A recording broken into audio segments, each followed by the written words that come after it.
Brock University's Eclipse on the Escarpment event attracted a few hundred people to their alumni field Monday to experience the event alongside Brock professors from various departments.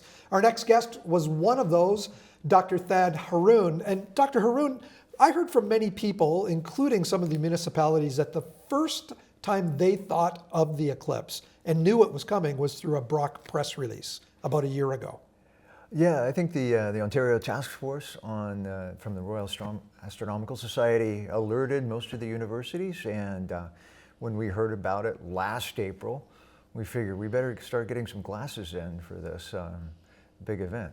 How soon did you mobilize into planning Eclipse on the Escarpment? Well, we knew we wanted to do something, and where we wanted to do it, at Brock or in the community, we debated that for a while, but we made sure to get our glasses in early so that we were well prepared on that front.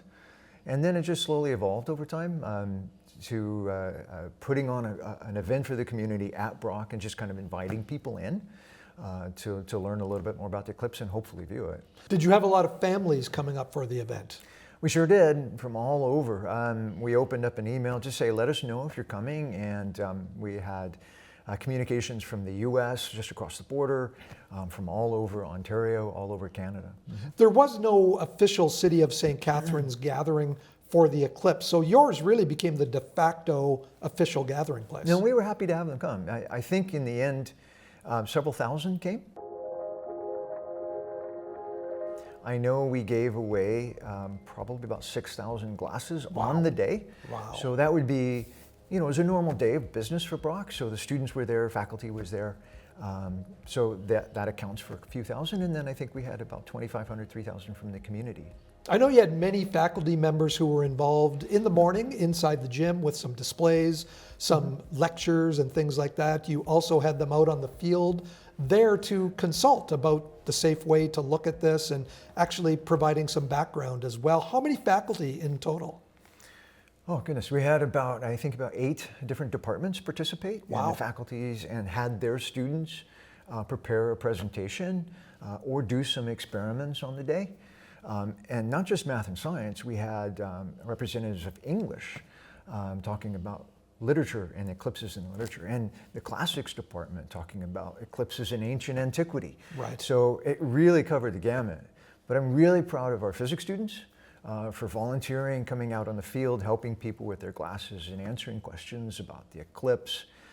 We had some ways that we wanted to view the sun indirectly to help. That didn't pan out, but the students did a really good job. It's such a great experience, a learning experience, an opportunity that will only come for you in once in a lifetime, basically. And not just for the professors, but also for the students who were involved. Oh, absolutely. It's when you have an excuse to get out and talk astronomy and talk physics. And for me, from my perspective, I really wanted to include a little bit more science other than just the moon passes in front of the sun. We wanted to talk about, the radiation that we get from the sun that warms the planet, gives us ultraviolet light, in addition to the visible light that was going to disappear. Bring some physics into that and provide a little bit more context and a little bit more learning. And you certainly had that opportunity when things went dark and got a little bit colder. We did. We had a weather station set up, provided by the geography department, like a real professional weather station that can monitor the total amount of light and the temperature, wind speed, wind direction, all at the same time. So over the last day or so, I've been collecting all of this data. We had an infrared camera trained on the Brock statue out front. Being nice and bronze, it was absorbing infrared light, and it dropped about 4 degrees in the darkness. So we'll be analyzing that. We'll put it up on the webpage as sort of a citizen science and share that data with it, which is kind of what we learned. The biology department was doing a study on a certain type of plant as well? They brought out some plants that respond to darkness. Many flowers and plants close up at night. There's no reason to believe they wouldn't do the same in the darkness of the eclipse. From my understanding, they started to close, but didn't get all the way. But it's going to be interesting to sort of evaluate what happened. Is there a theory too with the fact that it was cloudy that day, so maybe they weren't fully open?